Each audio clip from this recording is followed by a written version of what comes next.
តាជំរាបសួរនិងសួស្តីកូនសិស្សទាំងអស់គ្នាជាទីស្រឡាញ់រាប់អានថ្ងៃនេះជួបលោកគ្រូម្ដងទៀតហើយការពីវីដេអូមុនលោកគ្រូបានលើកយកនៃការបដូរទម្រង់ស្របទៅទម្រង់បដិសេធដែលតាក់ទងទៅនឹង present simple tense ហើយថ្ងៃនេះលោកគ្រូនឹងលើកយក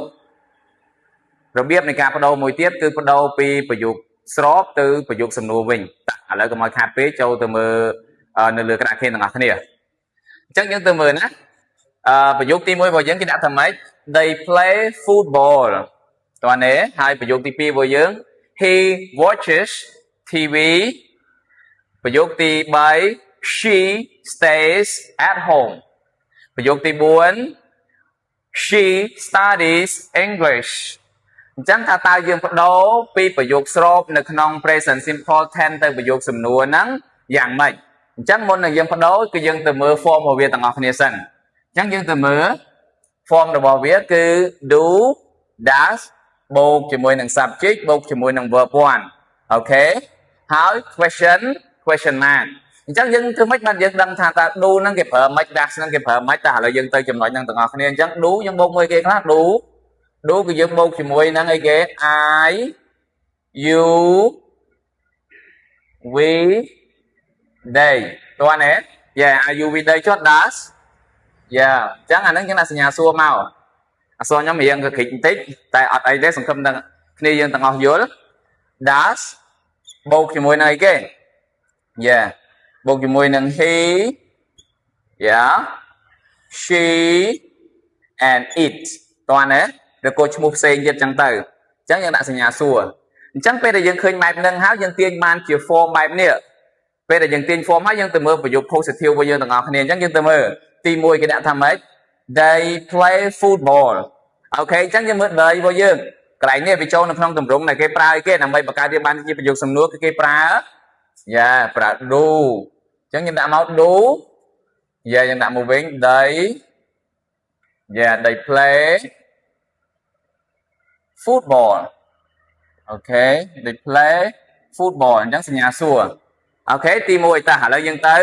ប្រយោគទី2របស់យើងអញ្ចឹងប្រយោគទី2របស់យើងឃើញពាក្យ he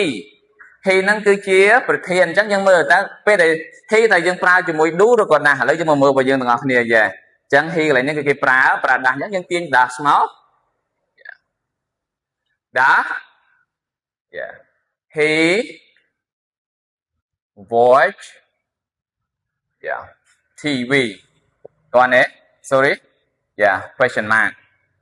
អូខេតោះឥឡូវយើងទៅសំណួរទី3របស់យើង she stays at home អញ្ចឹងយើងឃើញ she ទេតើ she នឹងចូលនៅក្នុងទម្រង់ do ឬក៏ does ពេលយើងបង្កើតវាជាសំណួរគឺចូលមក does អញ្ចឹងយើងទាញមក does ងាយស្រួលងាយdoes she stay at home តាន់សកម្មគ្នាយើងតាន់ពេលដែលយើងមើលទៅយើងដឹងតែឥឡូវយើងទៅមើលសំណួរប្រយោគទី4របស់យើង she studies English she ទេដែរអញ្ចឹង she បាច់គិតច្រើនទេទាញយកជាប្រយោគសំណួរតែម្ដងគឺយើងទាញពាក្យថា does does ហ្នឹងគឺជា she study English question mark តាន់អញ្ចឹងយើងមើលទាំងអស់គ្នាយើងទាញទៅតាមទម្រង់របស់យើងនេះ do does ចូលរបស់យើងdo ចូលរបស់យើង does ចូលរបស់យើងហើយបូកជាមួយនឹងគេនេះ he she it they ទាំងអស់ហ្នឹងគឺជា subject ហើយបូកជាមួយនឹងកិរិយាសព្ទអីគេបូកជាមួយនឹងកិរិយាសព្ទ verb 1ហើយបូកជាមួយនឹង object ចុចហ្នឹងអាចមាន object ឬក៏អីផ្សេងទៀតណាអញ្ចឹងរបៀបនៃការបដូរពី positive មក question នៅក្នុងប្រយោគ present tense របស់លោកគ្រូថ្ងៃហ្នឹងគឺមានតែប៉ុណ្ណឹងអញ្ចឹងសង្ឃឹមថា